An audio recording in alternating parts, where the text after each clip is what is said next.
Good morning, Michael. Good morning, Gina. Can you guys hear me okay? I'm not sure. Good morning, Yanni.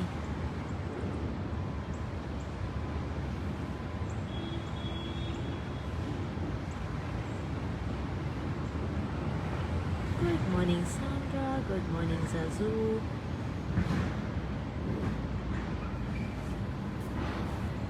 Is the sound okay? I'm not sure. Okay, good. Sound is okay. Thank you.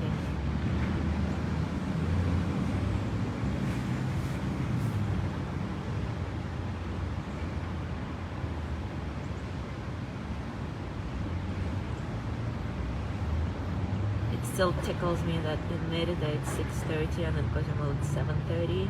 Makes no sense. But it's okay.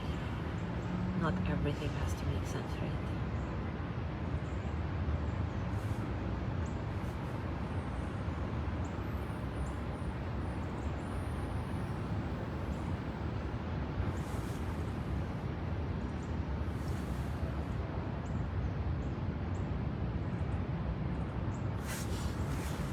Gina says you can hear traffic noise. Well, let me try something.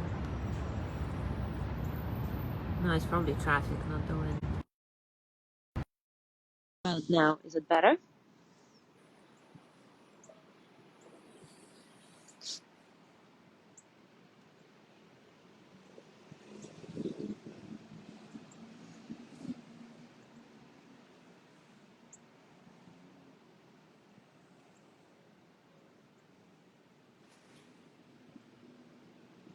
Yeah, I know Mexico is on Central Time, except Quintana Roo. Yeah, I know that, but it's so funny because technically time zone wise, Merida is not supposed to be a different time.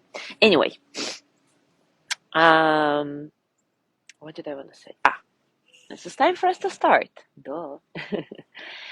Thank you, Gina. I'm glad that's better, the sound. All right, and we continue exploring meditation basics. In our session a couple of days ago, we established that even though many people turn to meditation in the hope to feel good, in reality, meditation is not what it is about at all. In fact, if we subscribed to the belief that meditation has to make us feel good, we would always feel disappointed, always feel that we're doing it all wrong. Because frankly, um, very often meditation does not make us feel good at all. A very common experience for a meditator is the experience of boredom, restlessness, a hurting back, pain here and there, and the list of not so good feelings goes on and on. So instead, meditation is actually about a compassionate openness and the ability to be with ourselves and our situations through all kinds of experiences, through thick and thin, so to speak. In meditation, you're open to whatever life presents for you. It's about touching the earth, coming back to being right here, right now. And the fruits of this kind of meditation are boundless. And here I must say that I'm talking about the insight meditation or mindfulness meditation. Of course, there are many other kinds of meditations like visualizations, transcendent meditation, etc., that the goal of those are a little bit different, but the ones that we practice are all pretty much the same. So, as we do this kind of meditation, we are nurturing 5 qualities that begin to come forth over the months and years that we practice. And whenever you ask yourself, why am I meditating? It might be very helpful to reconnect with those qualities. I'll briefly list all 5 now, and then we will explore each in a separate session because every one of them is a little gem in its own. So the first quality that we develop through meditation is loyalty to ourselves. As we commit in our practice to experience each moment as it is, it immediately translates to our commitment to experience life as it comes to us. And, well, we'll talk about it a little later. The second quality we develop is clear awareness, because we sit with a meditation in silence or with very few words spoken, and things just become clearer and clearer. Again, we'll talk about it in more detail in later sessions. The third quality is courage. This is very interesting, but this is something we do develop during meditation as we allow ourselves to sit with our emotional distress. We gradually bring or develop this courage to be with our emotional distress. The fourth quality is becoming awake to life. Obviously, we start seeing more because we're less in our heads and we just start feeling more. And the fifth quality is becoming flexible to the present moment. And again, we'll talk about it in detail later.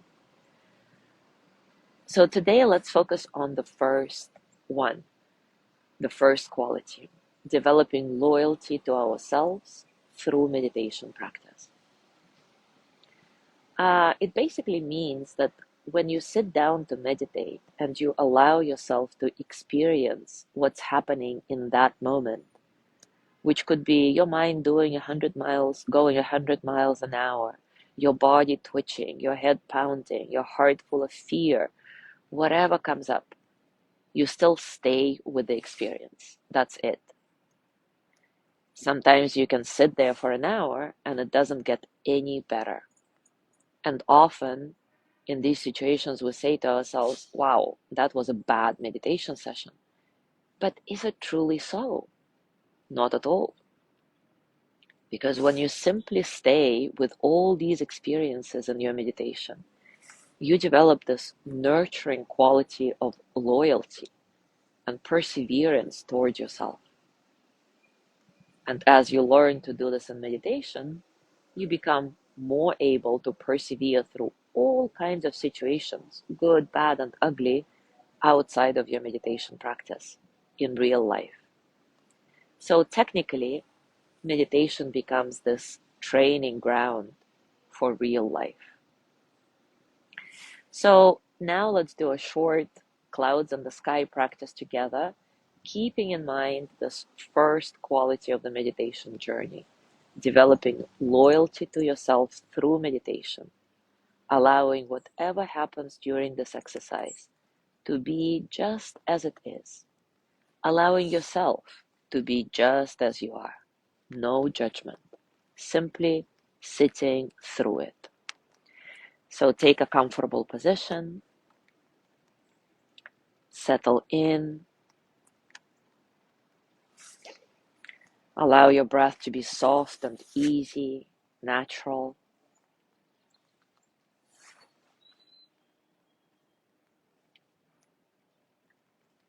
Take a moment to check in with yourself. Pause for presence. See where you're at right now.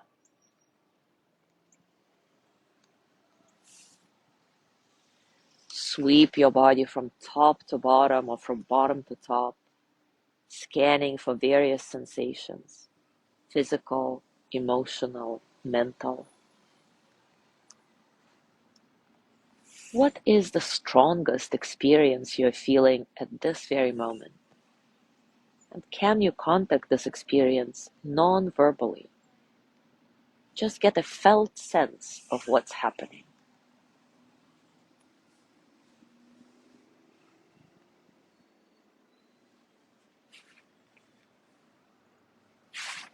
Now you can close your eyes if they're not yet closed.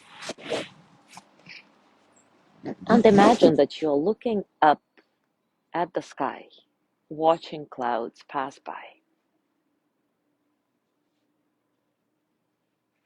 And at the same time, start becoming conscious, aware of your thoughts and feelings.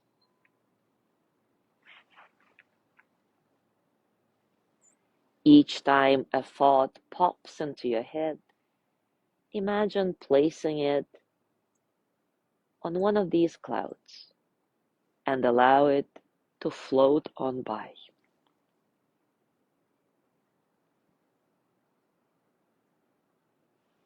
Thoughts could be concepts, words, images, or whatever it is. Place them on a cloud. Let them float by.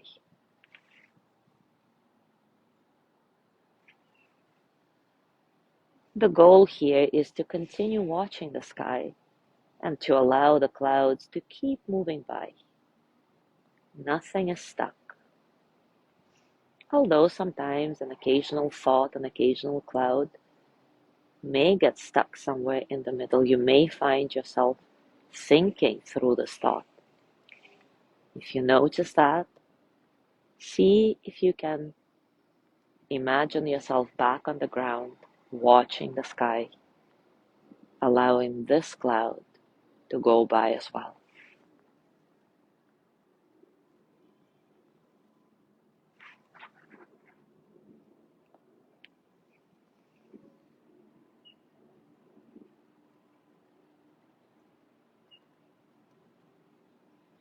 It's normal and natural to lose track of this exercise, and it will keep happening, don't worry.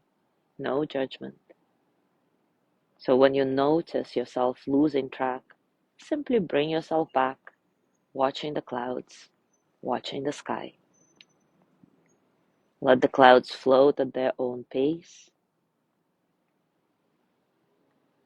placing your thoughts, feelings, sensations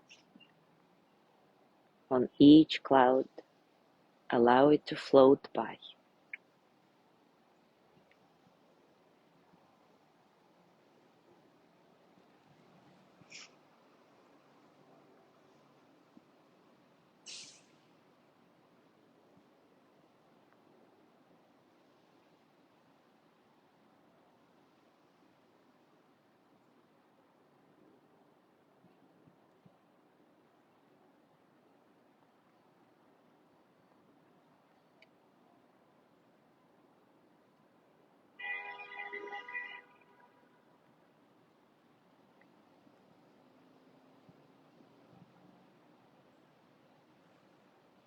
And now bring your attention back to your breathing. Soft, easy breath, nurturing, soothing, calming.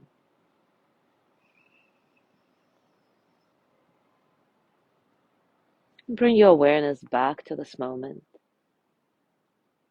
to the space you are in right now.